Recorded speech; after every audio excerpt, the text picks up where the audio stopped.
बांग्लादेश की पूर्व पीएम शेख हसीना को कल फांसी की सजा सुनाई गई थी। आज बांग्लादेश दिन भर जलता रहा, सुलगता रहा। सवाल उठता है, जब आईसीटी ने शेख हसीना को सजा सुनाई तो फिर आज बांग्लादेश में उबाल क्यों? उससे भी बड़ा सवाल यह है कि क्या भारत शेख हसीना को बांग्लादेश को सौंप देगा? ये सवाल इसीलिए आज उठ रहा है क्योंकि शेख हसीना इस वक्त भारत में है, और साथ ही एक सवाल ये भी कि हसीना के पास विकल्प कितने रह गए हैं, वो क्या करेंगी, इंटरनेशनल कानून क्या कहता है, और सबसे बड़ा सवाल कि जिस बंगबंधु ने बांग्लादेश के जन्म में अहम भूमिका निभाई, उसकी बेटी उसी देश की विलन कैसे बन गई? बांग्लादेश इस समय एक गंभीर संकट से जूझ रहा है। इंटरनेशनल क्राइम ट्रिब्यूनल की ओर से पूर्व प्रधानमंत्री शेख हसीना की गैर मौजूदगी में मौत की सजा सुनाए जाने के बाद बांग्लादेश जल उठा है। इस सजा को लेकर शेख हसीना के पास क्या ऑप्शन है? क्या शेख हसीना इस सजा के खिलाफ सुप्रीम कोर्ट में अपील कर सकती हैं? और क्या भारत शेख हसीना को बांग्लादेश को सौंप देगा? और सवाल ये कि बांग्लादेश को बनाने वाले बंगबंधु शेख मुजीबुर रहमान की बेटी विलन कैसे बन गई? इसे टॉप के एंगल से विश्लेषण करेंगे आज। तो बांग्लादेश में पिछले साल हुई हिंसा मामले में इंटरनेशनल क्राइम्स ट्रिब्यूनल की ओर से पूर्व प्रधानमंत्री शेख हसीना की गैर मौजूदगी में मौत की सजा सुनाए जाने के बाद बवाल शुरू हो गया है। देश के कई हिस्सों में हिंसक विरोध प्रदर्शन शुरू हो गए। गोलीबारी, आगजनी और बम विस्फोट की घटनाएं सामने आई हैं। इन हिंसक झड़पों में अब तक 2 व्यक्तियों की मौत हो चुकी है और कई लोग घायल भी हुए हैं। शेख हसीना की पार्टी आवामी लीग का कहना है, आईसीटी ने ये फैसला मोहम्मद यूनुस की अंतरिम सरकार और सेना के इशारे पर सिर्फ राजनीतिक बदले की भावना से सुनाया है।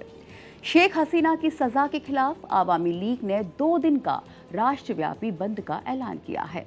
लेकिन अब शेख हसीना के पास मौत की सजा से बचने के लिए क्या-क्या ऑप्शन हैं? अब सबसे बड़ा सवाल यह है कि क्या शेख हसीना की मौत का फैसला अंतिम है या सुप्रीम कोर्ट और किसी अंतर्राष्ट्रीय अदालत में चुनौती दी जा सकती है? सबसे पहले ये समझना जरूरी है कि बांग्लादेश की कानूनी प्रक्रिया इस मामले में क्या कहती है। तो आईसीटी एक्ट की धारा 21 के तहत आईसीटी के किसी भी फैसले के खिलाफ दोषी व्यक्ति को सीधे बांग्लादेश की सुप्रीम कोर्ट में अपील करने का पूरा अधिकार है। लेकिन Sheikh Hasina international crimes tribunal के फैसले के खिलाफ तब तक अपील नहीं कर सकती जब तक कि फैसले के 30 दिनों के भीतर सरेंडर नहीं कर देती या गिरफ्तार नहीं हो जाती। यानी उनके पास इंटरनेशनल क्राइम ट्रिब्यूनल बांग्लादेश के इस फैसले को चुनौती देने के लिए 17 दिसंबर 2025 तक का ही वक्त है। तो यदि शेख हसीना इस तारीख तक बांग्लादेश की किसी कोर्ट में सरेंडर नहीं करती या गिरफ्तारी नहीं देती हैं, तो अपील का कानूनी अधिकार अपने आप खत्म हो जाएगा। हालांकि जिस तरह का बांग्लादेश में माहौल है, अवामी लीग के नेताओं को चुन चुन कर निशाना बनाया जा रहा है। शेख हसीना ने खुद इस फैसले को गलत बताया है। उनकी उम्मीद ना के बराबर ही है कि शेख हसीना बांग्लादेश में जाकर सरेंडर करने का कोई भी रिस्क लेंगी।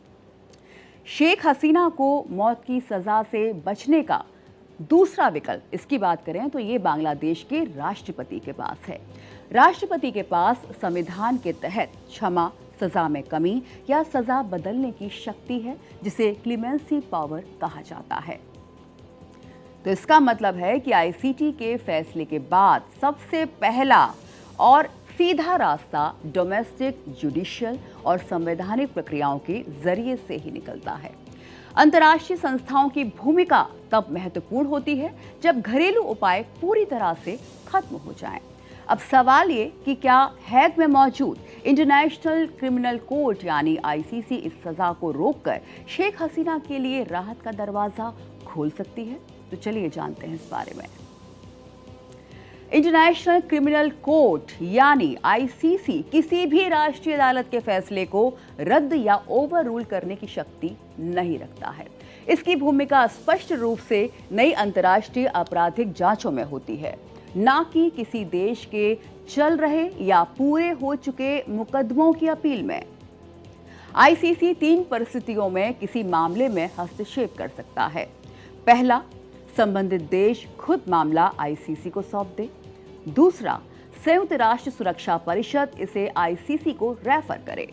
और तीसरा, ये कि आईसीसी अभियोजक स्वतः संज्ञान लेकर जांच शुरू करें।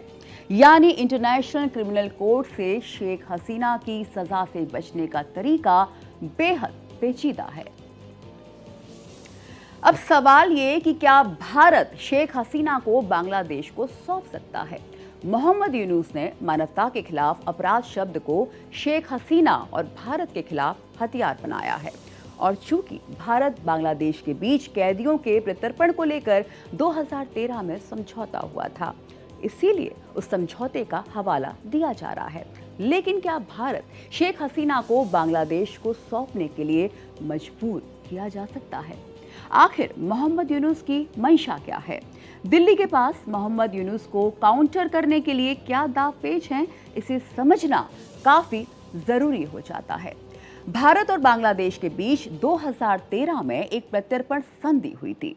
उसकी धाराएं 6 और 8 दो ऐसे ब्रह्मास्त्र हैं जो भारत को इस संधि के तहत बांग्लादेश के प्रत्यर्पण के अनुरोध को ठुकराने का अधिकार देता है। शेख हसीना को बिना उनका पक्ष जाने फैसला सुनाना वैसे भी कानूनी तौर पर गलत है। खास तौर पर फांसी की सजा के मामलों में ऐसे आरोपी या दोषी को फिजिकली उस देश की अदालत में मौजूद होना जरूरी होता है। अब ये भी जान लीजिए कि भारत बांग्लादेश संधि की धारा 6 और धारा 8 में क्या है। तो क्या हसीना का प्रत्यर्पण नहीं करेगा भारत? भारत बांग्लादेश संधि में अगर ढाल की बात करें तो धारा 6 राजनीतिक प्रकृति का अपराध, तो प्रत्यर्पण नामंजूर। वहीं धारा 8 को भी जान लेते हैं। अन्यायपूर्ण और दमनकारी होने पर प्रत्यर्पण नहीं।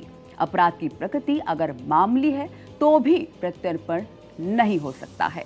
सैन्य अपराध है तो भी प्रत्यर्पण नहीं किया जा सकता है।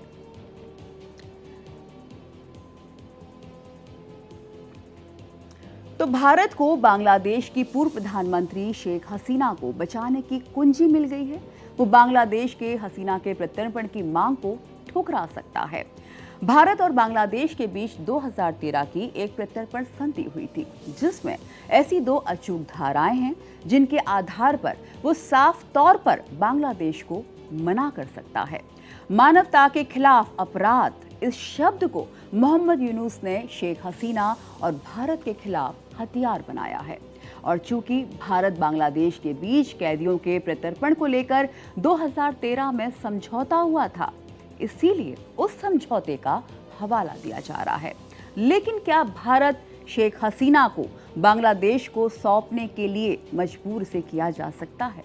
आखिर मोहम्मद यूनुस की मंशा क्या है? दिल्ली के पास मोहम्मद यूनुस को काउंटर करने के लिए क्या दावपेच हैं, इसे समझना काफी जरूरी हो जाता है।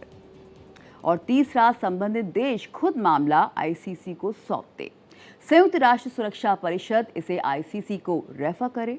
आईसीसी अभियोजक स्वतः संज्ञान लेकर जांच शुरू करे। आईसीसी 3 परिस्थितियों में किसी मामले में हस्तक्षेप कर सकता है। या तो संबंधित देश खुद मामला आईसीसी को सौंप दे, संयुक्त राष्ट्र सुरक्षा परिषद इसे आईसीसी को रेफर करे, आईसीसी अभियोजक स्वतः संज्ञान लेकर जांच शुरू करे। तो अब एक ये बड़ा सवाल, क्या आईसीसी इस फैसले को रद्द कर सकता है? और ये भी सवाल कि क्या ये फैसला अंतिम है या इसे किसी अंतर्राष्ट्रीय अदालत में चुनौती दी जा सकती है? खासकर क्या हेग में स्थित इंटरनेशनल क्रिमिनल कोर्ट इस सजा को रोककर हसीना के लिए राहत का दरवाजा खोल सकती है? चलिए जानते हैं कि अब हसीना के पास कौन कौन से रास्ते बचे हैं। बांग्लादेश के इंटरनेशनल क्राइम्स ट्रिब्यूनल आईसीटी द्वारा शेख हसीना को सुनाई गई मौत की सजा ने राजनीतिक, संवैधानिक और अंतर्राष्ट्रीय स्तर पर नई बहस को जन्म दिया है। फैसले के बाद से सबसे बड़ा सवाल यही है कि हसीना के पास इस सजा को चुनौती देने के लिए कौन कौन से विकल्प उपलब्ध हैं और क्या इंटरनेशनल क्रिमिनल कोर्ट इसमें किसी भी तरह का हस्तक्षेप कर सकता है। सुप्रीम कोर्ट में अपील का अधिकार, सबसे पहले ये समझना जरूरी है इस पॉइंट को लेकर कि बांग्लादेश की कानूनी प्रक्रिया इस मामले में क्या कहती है। आईसीटी एक्ट 1973 की धारा 21 के तहत आईसीटी के किसी भी फैसले के खिलाफ दोष सिद्ध व्यक्ति को सीधे बांग्लादेश सुप्रीम कोर्ट में अपील करने का पूरा अधिकार है और ये अपील आमतौर पर 30 से 60 दिनों के भीतर दायर की जाती है। यहाँ तक कि यदि किसी आरोपी को अनुपस्थिति में दोषी ठहराया गया हो तब भी अधिकृत वकील उसकी ओर से अपील दायर कर सकते हैं। इसके बाद देश के कई हिस्सों में हिंसक विरोध प्रदर्शन शुरू हो गए, जिनमें गोलीबारी, आगजनी और बम विस्फोट की घटनाएं सामने आई हैं। इन हिंसक झड़पों में अब तक 2 व्यक्तियों की मौत हो चुकी है और कई अन्य लोग घायल हुए हैं। विशेष अदालत द्वारा उनकी अनुपस्थिति में मौत की सजा सुनाए जाने के बाद पूरे देश में अव्यवस्था और अशांति का माहौल है। इस सजा के ऐलान के बाद सोमवार से ही देश के कई हिस्सों में हिंसक विरोध प्रदर्शन शुरू हो गए, जिनमें गोलीबारी, आगजनी और बम विस्फोट की घटनाएं सामने आई हैं। इन हिंसक झड़पों में अब तक 2 व्यक्तियों की मौत हो चुकी है और कई लोग घायल हुए हैं। पूरा बांग्लादेश जल उठा है। पिछले साल हुए हिंसा मामले में इंटरनेशनल क्राइम्स ट्रिब्यूनल की ओर से शेख हसीना, बांग्लादेश की अपदस्थ प्रधानमंत्री शेख हसीना को पिछले साल हुई हिंसा मामले में मौत की सजा सुनाए जाने के बाद पड़ोसी देश एक बार फिर से उबल पड़ा है। तो शेख हसीना, बांग्लादेश की पूर्व प्रधानमंत्री, अगस्त 2024 में भारत में रही हैं, क्योंकि बड़े विरोध और विद्रोह के बाद उनकी सरकार वहां पर समाप्त हो गई।